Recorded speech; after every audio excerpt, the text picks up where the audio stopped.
We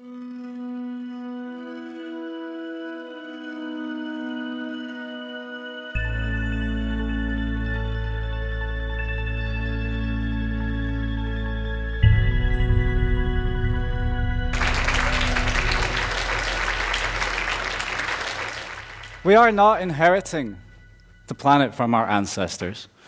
We are borrowing the planet from our children. As the news started to report widespread fires in the Amazon, a feeling inside of me began to rise. This feeling was like that of being deeply concerned for the well-being of somebody that I care about.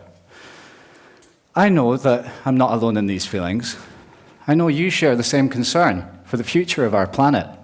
As a species, we appear to be on a trajectory of irreversible damage to the planet which we all depend on for life. We are experiencing a time of increasing polarities. Whilst there is ever more amazing technology and access to information like we have never had before, there is also a sense that our species is not safe from extinction. It's my belief that in what we might call the final hour of our opportunity to reverse this trajectory for disaster, that both the people and the solutions are emerging. One small solution that you might not have thought of is to eat good chocolate.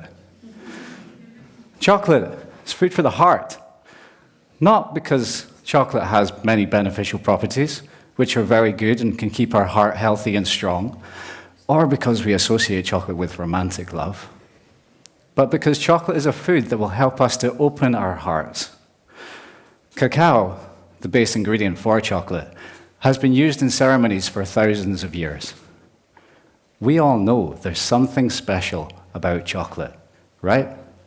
But did you know that there's over 500 chemical compounds in a chocolate bar, and some of those can have significant effects on our well-being and our state of mind, such as anandamide, the bliss chemical. So in a state of chocolate bliss, we are more likely to have an open heart. We are able to receive and give unconditional love, not just to everybody, but everything around us.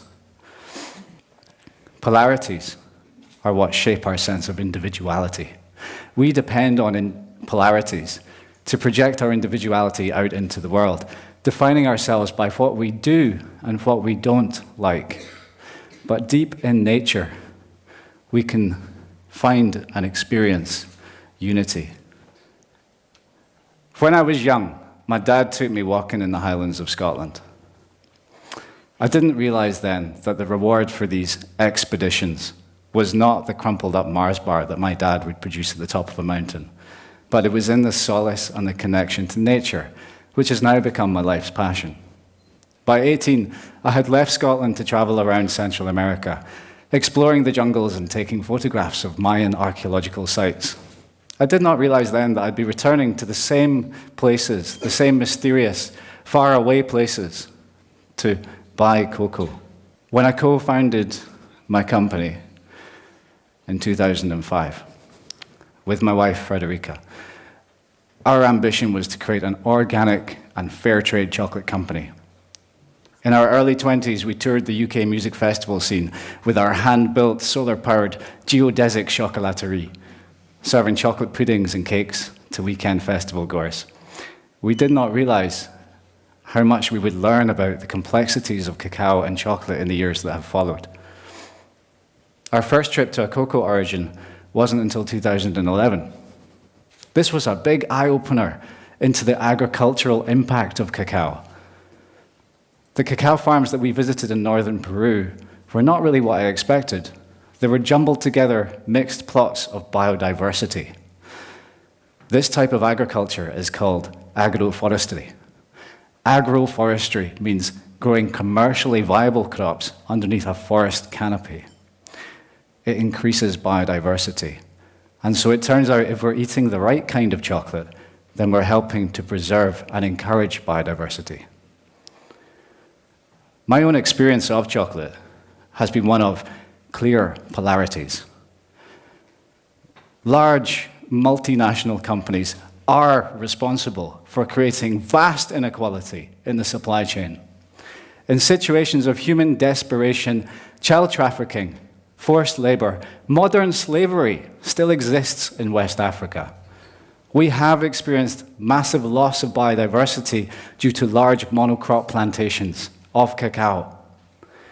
But, on the other hand, there is an emerging scene of craft chocolate makers who are paying premium prices for rare, interesting cacaos that are coming from agroforestry-based farms.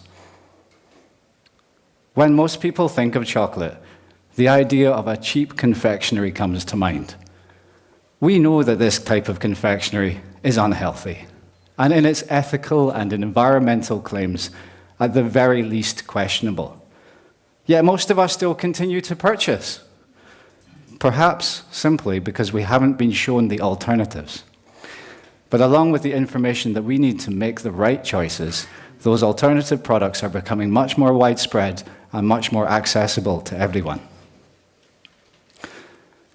In wiping out the Amazon rainforest, in pursuit of an economic growth, we are making an unforgivable and a disastrous loss to biodiversity.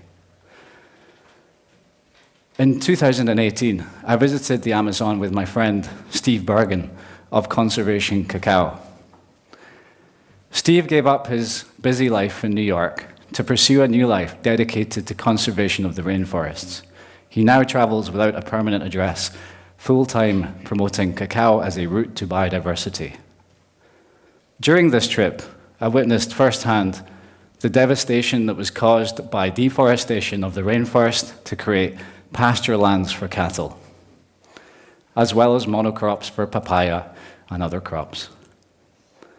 And then I witnessed what agroforestry can do to rehabilitate these landscapes, to regenerate forests onto that land. We must understand the crucial role that trees play in protecting our planet's climate system. I refuse to tell my children that we did nothing to prevent a global climate catastrophe. And my message today is very simple.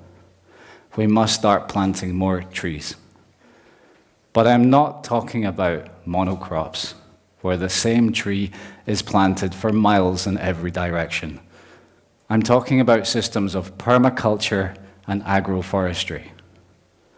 For hundreds of years, we have been altering the natural landscape to suit our needs.